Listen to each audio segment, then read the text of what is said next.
Hello दोस्तों, स्वागत है आप सभी का मराठी एकेडमी के यूट्यूब चैनल पर। और आज हम बात करने जा रहे हैं स्टैटिस्टिक्स जीके के कुछ महत्वपूर्ण क्वेश्चन जो कि हर एक एग्जाम के लिए बहुत ही इंपॉर्टेंट है। तो चलिए दोस्तों, आज के हम महत्वपूर्ण क्वेश्चन देख लेते हैं। पहला क्वेश्चन है, विक्रमादित्य और किस नाम से जाना जाता है? ऑप्शन है चंद्रगुप्त प्रथम, चंद्रगुप्त द्वितीय, स्कंदगुप्त व समुद्रगुप्त। तो इसका आंसर क्या होगा? विक्रमादित्य को किस नाम से जाना जाता है? तो विक्रमादित्य को चंद्रगुप्त द्वितीय के नाम से जानते हैं।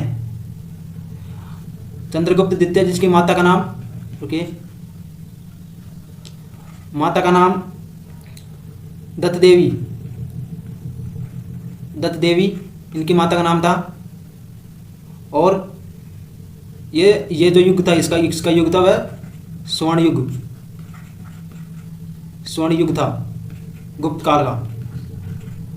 गुप्त काल का स्वर्ण युग इसी के समय हुआ था। ठीक है दोस्तों, चलिए देखते हैं नेक्स्ट क्वेश्चन। अजंता की गुफाएं किस काल से निर्मित की गई है? ऑप्शन है गुप्त काल में, मौर्य काल में, मुगल काल में या कुषाण वंश में। तो इसका आंसर क्या होगा? इसका राइट आंसर है गुप्त काल के अंदर अजंता गुफाओं का निर्माण हुआ है, जो कहाँ पे है? महाराष्ट्र में।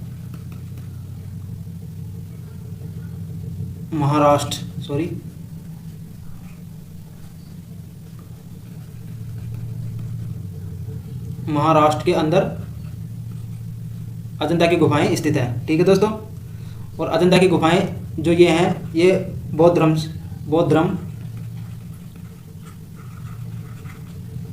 धर्म के चित्रण से संबंधित है। बौद्ध धर्म के चित्रण से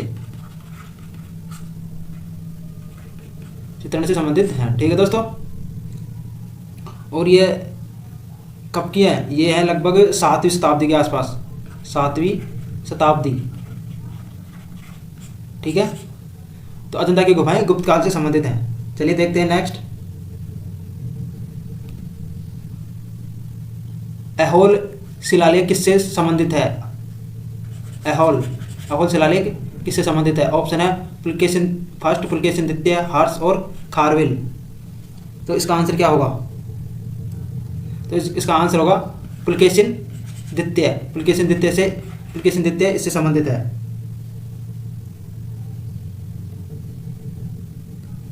और इसकी जो अहेल जो ये है, यह रवि कीर्ति, मतलब रवि कीर्ति की ऐहोल प्रशस्ति में रचना की गई है। इन्होंने ये रवि कीर्ति ने ऐहोल प्रशस्ति रचना की गई, जिसमें के अंदर ये शिलालेख में पुलकेशिन द्वितीय के बारे में लिखा गया है। और ये जो लिखी गई है, ये संस्कृत में लिखी गई है, संस्कृत में। ठीक है, और इस शिलालेख के अंदर पुलकेशिन द्वितीय की विजय के बारे में वर्णन किया गया है। देखते हैं दोस्तों नेक्स्ट। किसके शासनकाल में हैनसांग भारत आया था? ऑप्शन है चंद्रगुप्त प्रथम, चंद्रगुप्त द्वितीय, हर्षवर्धन, समुद्रगुप्त। इसका क्या आंसर होगा? तो किसके समय आया था? वो आया था हर्षवर्धन के समय। हैनसांग हर्षवर्धन के समय आया था। ठीक है, और जो पहला चीनी यात्री था उसका नाम क्या है? फायान जो है, ये पहला यात्री था जो भारत आया था। चीनी यात्री है ये। ठीक है, और इन्होंने कौन सी पुस्तक लिखी थी? हैनसांग ने लिखी थी CU की। ध्यान रखना, ये बहुत इंपॉर्टेंट है। CU की नामक हैनसांग के द्वारा पुस्तक लिखी गई है, जिसमें कि हर्षवर्धन के बारे में भी वर्णन किया गया है। ये दोनों ही, हैनसांग और फायान, दोनों ही चीनी यात्री थे। ठीक है दोस्तों, चलिए देखते हैं नेक्स्ट। दिल्ली का कुतुब मीनार किसके शासनकाल में पूरा हुआ? किसके शासनकाल में पूरा हुआ था? जो कुतुब मीनार था वह इल्तुतमिश ने पूरा करवाया था। और कुतुबुद्दीन ऐबक जिन्होंने ये प्रारंभ करवाया था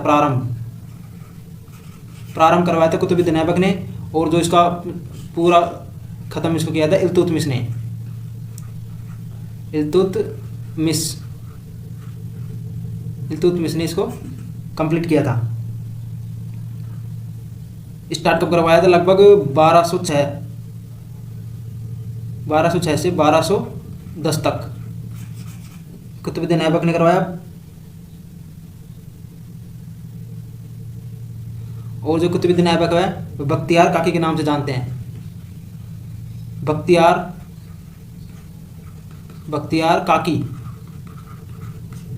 काकी के नाम से जानते हैं। और फिरोज शाह तुगलक, ये फिरोज शाह तुगलक है, इसके शासनकाल में जो कुतुब मीनार की चौथी मंजिल है उसको काफ़ी नुकसान पहुंचा था। ठीक है दोस्तों, तो याद रखिएगा कुतुब मीनार का जो पूरा काम कंप्लीट करवाया था इल्तुतमिश ने और प्रारंभ करवाया था कुतुबुद्दीन ऐबक ने। ठीक है, कुतुब मीनार दिल्ली के अंदर स्थित है, ये इसके अंदर लिखा हुआ है। चलिए देखते हैं नेक्स्ट। दिल्ली सल्तनत का उदारक या प्रभुत्ता संपन्न सुल्तान किसे कहा जाता है? मतलब दिल्ली सल्तनत को सबसे ऊंचाई पर ले जाने वाला सुल्तान कौन था? ऑप्शन है फिरोज शाह तुगलक, कुतुबुद्दीन ऐबक, इल्तुतमिश और अलाउद्दीन खिलजी। इसका क्या आंसर होगा?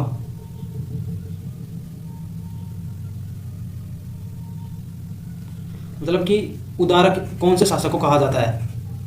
प्रभुत्ता संपन्न और उदारक कौन से शासक को कहा जाता है? तो इसका जो राइट आंसर होगा वह इल्तुतमिश। इल्तुतमिश को प्रभुत्ता संपन्न या उदारक कहा जाता है और इसको दिल्ली सल्तनत का वास्तविक संस्थापक, दिल्ली सल्तनत का वास्तविक संस्थापक। ठीक है, चलिए देखते हैं नेक्स्ट। भारत की पहली महिला शासिका निम्न में से कौन थी? भारत की पहली महिला शासिका कौन थी? ऑप्शन है रानी लक्ष्मीबाई, नूरजहां, रजिया सुल्तान या रानी रुद्रमा देवी। आंसर क्या होगा? तो इसका आंसर होगा रजिया सुल्तान भारत की पहली महिला शासिका थी। और ये कौन थी? गुलाम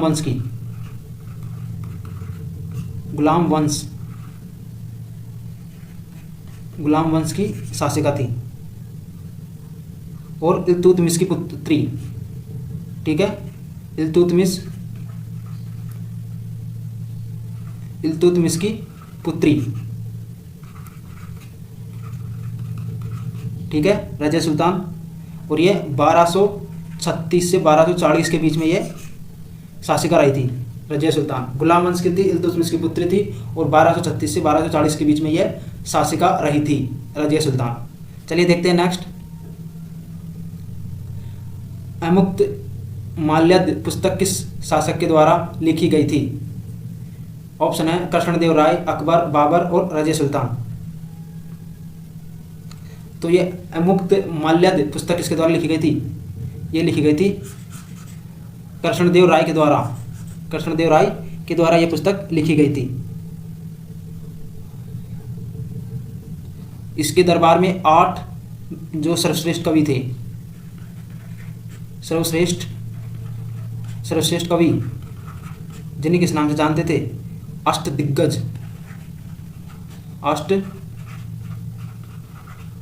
के नाम से इसको जानते थे।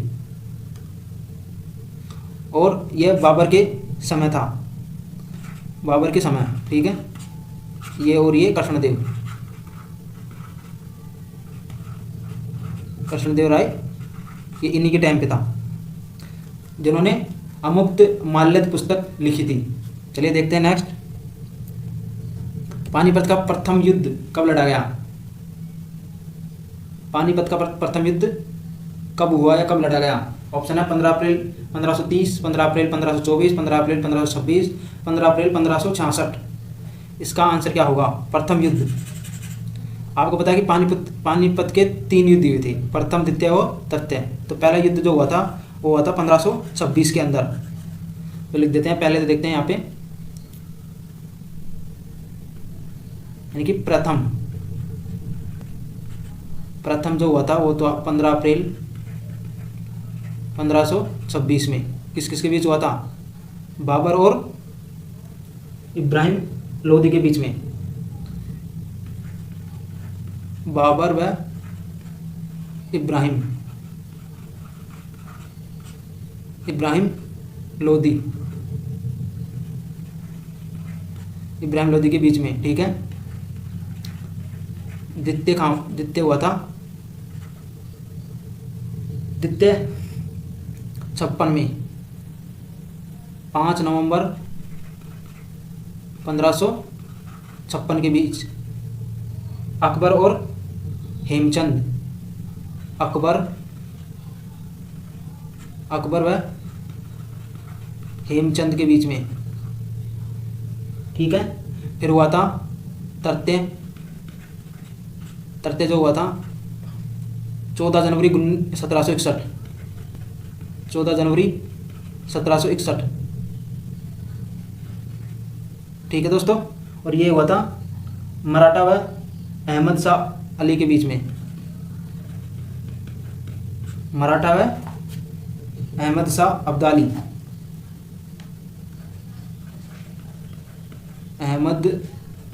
अब्दाली, इन दोनों के बीच ये युद्ध हुआ था, ठीक है। तो याद रखिएगा 15 अप्रैल 1526 को प्रथम युद्ध, दूसरा हुआ था 1556 और तीसरा युद्ध हुआ था 1761 के बीच में, ठीक है। जो पहला हुआ था बाबर व इब्राहिम लोदी के बीच में, जिसमें इब्राहिम लोदी हार गया था और बाबर जीत गया था। अकबर 1556 में हुआ था जो युद्ध, उसमें अकबर जीता था, और 14 जनवरी 1761 में हुआ था जिसमें अहमद शाह अब्दाली जीत गया था, ठीक है। देखते हैं नेक्स्ट, मोती मस्जिद किस नगर में स्थित है? मोती मस्जिद, तो आपको बताना है कि मोती मस्जिद जो है वह कहाँ पे स्थित है, कौन से शहर में? लाहौर है, ग्वालियर है, दिल्ली है और आगरा है। क्या आंसर होगा इसका? तो जो इसका आंसर होगा वो होगा आगरा। आगरा के अंदर मोती मस्जिद स्थित है और इसका निर्माण करवाया था शाहजहां ने। शाहजहां ने इसका निर्माण करवाया था, ठीक है। मुगल शासक शाहजहां ने इसका निर्माण करवाया था। जबकि दिल्ली के अंदर जो लाल किला है उसके अंदर ये बनी हुई है। ये जो एक और मोती मस्जिद है, यानी कि दिल्ली के अंदर जो लाल किला है, लाल किला, उसके अंदर इसके जो अंदर मोती मस्जिद है,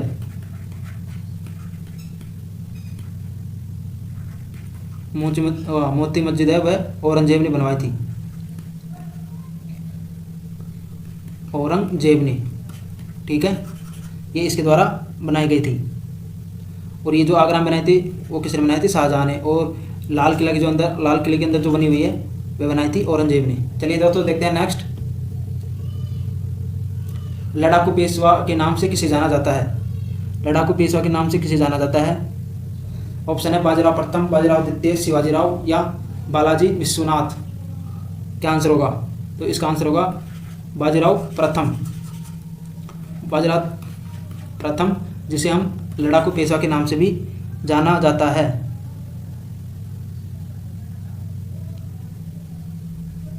चलिए देखते हैं नेक्स्ट, भारत आने वाला पहला अंग्रेजी जहाज कौन सा था? Bengal, red dragon, black dragon या मेलोवर। तो इसका आंसर क्या होगा? तो इसका आंसर होगा रेड ड्रैगन। रेड ड्रैगन इसका राइट आंसर होगा। जो कैप्टन हॉकिंस के समय, हॉकिंस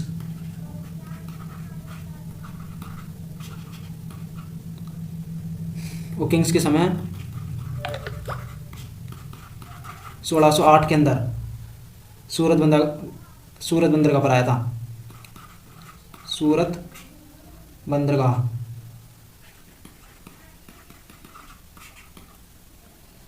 ठीक है।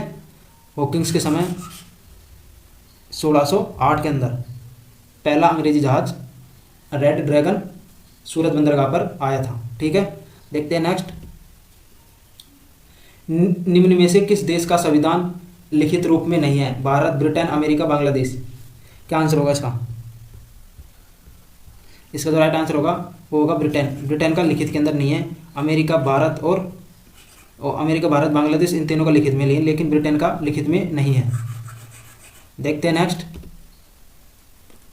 डॉक्टर राजेंद्र प्रसाद को संविधान सभा का स्थायी अध्यक्ष कब नियुक्त किया गया?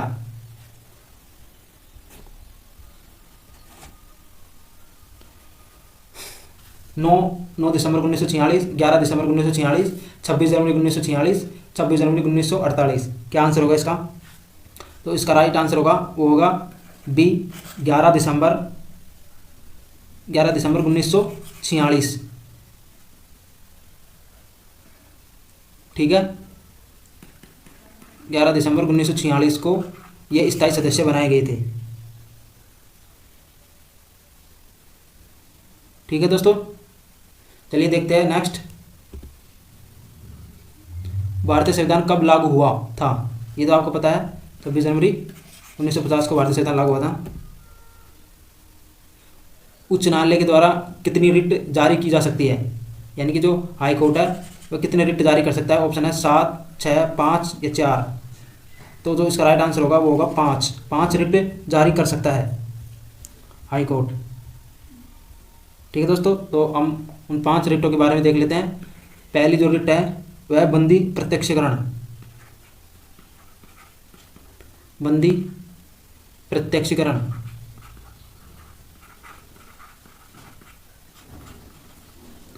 दूसरा है परमादेश।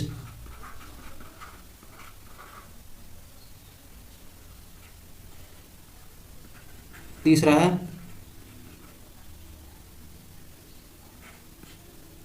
प्रतिषेध। चौथा है अधिकार पक्षा।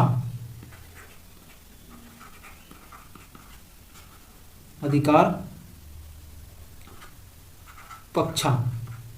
ठीक है, और 5वां है उत्प्रेषण। उत्प्रेषण। ठीक है, ये 5 रिट जारी कर सकता है हाई कोर्ट। ठीक है दोस्तों, चलिए देखते हैं नेक्स्ट। संपत्ति का अधिकार किस संविधान संशोधन के तहत मूल अधिकार नहीं रहा? 44 और 42 संविधान संशोधन, 44 संविधान संशोधन, 45, 46। तो इसका आंसर क्या होगा? तो इसका आंसर होगा 44 संविधान संशोधन, जिसके तहत संपत्ति के अधिकार को हटा दिया गया। ठीक है दोस्तों, और अभी से आर्टिकल 300 क्या है? 300 क्या के अंदर एक विधिक अधिकार बना दिया गया। क्या है? एक विधिक